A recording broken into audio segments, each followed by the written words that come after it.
రేపు ఈ నెల 20వ తేదీ నుంచి జొమాటో, స్విగ్గీ, ఇన్స్టామార్ట్ పనిచేస్తున్న గిగ్ వర్కర్స్ అందరూ కూడా సమ్మెలోకి వెళ్తున్నాం. సమ్మెలోకి వెళ్ళడానికి కారణం ఏంటంటే ఇప్పటికే గత 6 నెలల నుంచి జొమాటో, స్విగ్గీ యాజమాన్యానికి వినతులు ఇచ్చాం.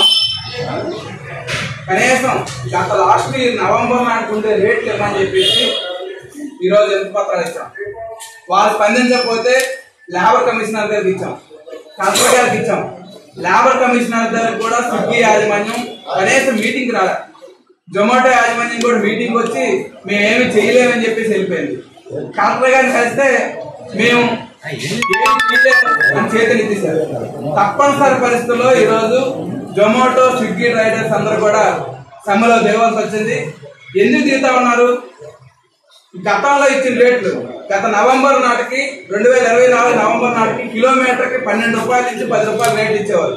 ఇప్పుడు అది కాస్త 4 రూపాయల నుంచి 6 రూపాయలు ఇస్తా ఉన్నారు. అంటే గత సంవత్సరంతో పోలిస్తే ఇప్పుడు రేట్లు అన్ని పెరిగాయా తగ్గాయని చెప్పేసి అడగలుచుకున్నాం. అలాగే బేస్ పేరు సంబంధించి కనీసం ఈరోజు శ్రీకాకుళంలో ఒక రైడ్ తీసుకెళ్తే, ఒక పార్సల్ తీసుకెళ్తే 25 రూపాయలు ఇస్తారు. విశాఖపట్నంలో ఈరోజు 20 రూపాయలు ఇస్తారు. ఎందుకంటే ఇక్కడ రైడర్స్ ఎక్కువైపోయారు కాబట్టి, అక్కడ రైడర్స్ తక్కువ ఉన్నారు కాబట్టి అక్కడ 25 ఇస్తున్నాం, ఇక్కడ 20 రూపాయలు ఇస్తామని చెప్తున్నాం. ఇది ఎక్కడ వరకు న్యాయం? ఇక్కడ రూమ్ రెంట్ చూస్తే 10,000 ఉంటుంది, అక్కడ రూమ్ రెంట్ 5,000 ఉంటాయి. మరి అటువంటిది జీవన ప్రమాణాలు ఖర్చులన్నిటికీ ఇక్కడ ఎక్కువ ఉంటే మరి ఎందుకు ఈరోజు తగ్గిస్తున్నారని చెప్పేసి అడుగుతా ఉన్నాం. కానీ మేము అడుగుతుందే అదనంగా ఈరోజు జొమాటో వాడికి 974 కోట్ల లాభం వచ్చింది ఈ సంవత్సరం. మేము లాభాల్లో షేర్ అడగట్లేదు. వాళ్ళు చెప్తుంది ఏంటంటే మీరు ఆల్రెడీ మా పార్ట్నర్స్, మీరు రైడర్స్ కాదు, రైడర్ పార్ట్నర్ మీరే చెప్పేసి అంటున్నారు. మరి పార్ట్నర్ అయితే ఏ పార్ట్నర్ అయినా షేర్ ఇవ్వాలి కదా, లాభాల్లో నష్టాలు వచ్చినా సరే ఇవ్వాలి కదా. మరి లాభాల్లో షేర్ ఇవ్వమని మేము అడగట్లేదు. కనీసం గత సంవత్సరం ఇచ్చే రేట్లు ఇవ్వమని చెప్పేసి అడుగుతున్నాం. అందుకే ఈరోజు ఆ రకంగా అడిగారని చెప్పేసి చాలా మంది ఐడీలు ఆపేశారు. ఇక్కడ ఐడీలు పెట్టమని చెప్పేసి అడుగుతున్నాం. రెండో పక్కన ఏమంటారు? గిగ్ వర్కర్స్ అంటారు. గిగ్ వర్కర్స్ అంటే 1 గంట నాకు పని చేయాలంటే పని చేయవచ్చు, లేదా ఆగిపోవచ్చు. దీని అర్థం అది. మరి అటువంటి దానికి ఈరోజు ఇన్సెంటివ్ అని చెప్పేసి తప్పనిసరిగా పీక్ టైంలో, అంటే లంచ్ టైంలో చేయాలి, డిన్నర్ టైంలో చేయాలి. అంటే 12 గంటల సేపు నీకు పని చేస్తే తప్ప నీకు ఆల్రెడీ ఇన్సెంటివ్ ఎంత ఇస్తున్నారు? 175 రూపాయలు ఇస్తున్నారు. కానీ 175 రూపాయలకి తప్పనిసరిగా మీరు 2 పీక్ టైంలో చేయాలని చెప్పేసి కండిషన్ పెడతా ఉన్నారు. మరి అటువంటిది మీరు ఏం చెప్తున్నారు? ఎటువంటి షరతులు లేదు, ఎప్పుడు కావాలంటే అప్పుడు చేసుకోవచ్చు, ఎప్పుడు కావాలంటే అప్పుడు మూసి వచ్చి ఆపు అని చెప్తున్నాడు. ఈ షరతులు పెట్టడం సరైనది కాదు. అందుకని చెప్పేసి ఇప్పటికే ఆల్రెడీ జిల్లా కలెక్టర్ కలిసాం, అధికారులు కలిసాం, ఎవరు జోక్యం చేసుకోలేదు. కాబట్టి మేము రేపు శనివారం నుంచి సైకిల్కి వెళ్తా ఉన్నాం. దీనికి విశాఖపట్నం నుండి అన్ని సంఘాలు ఇప్పటికే మద్దతు ఇస్తున్నాయి.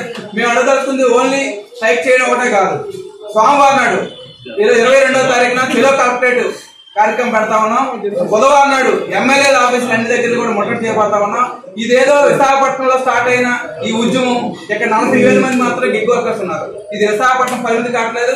ఈ ఉద్యమానికి రాజమండ్రి వాళ్ళు ఆల్రెడీ, గుంటూరు వాళ్ళు కూడా ఆల్రెడీ సిద్ధపడ్డారు. మా స్ట్రైక్ మద్దతుగా వాళ్ళు కూడా స్ట్రైక్ లో దిగుతున్నారు. ఇప్పటికైనా పరిష్కారం చేయకపోతే ఈ సమ్మెని దేశవ్యాప్త సమ్మె కూడా చేయవలసి వస్తుంది. అటువంటి పరిస్థితి తెచ్చుకోవద్దు. ఈ సమ్మె జరిగేటప్పుడు ఏమైనా అవాంతరాలు జరిగితే దానికి రాష్ట్ర ప్రభుత్వమే బాధ్యత వహించాలి.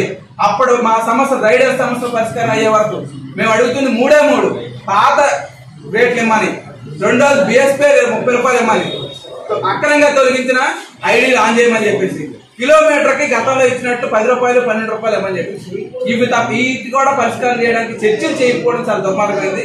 కాబట్టి అంత నియంతగా వ్యవహరిస్తున్న ఈ కంపెనీ 2 యాక్ట్ల పైన కూడా ఈరోజు రాష్ట్ర ప్రభుత్వం కూడా చర్యలు తీసుకోవాలని చెప్పుకోవడం. Welcome to our YouTube channel. Don't forget to like, subscribe and share the videos.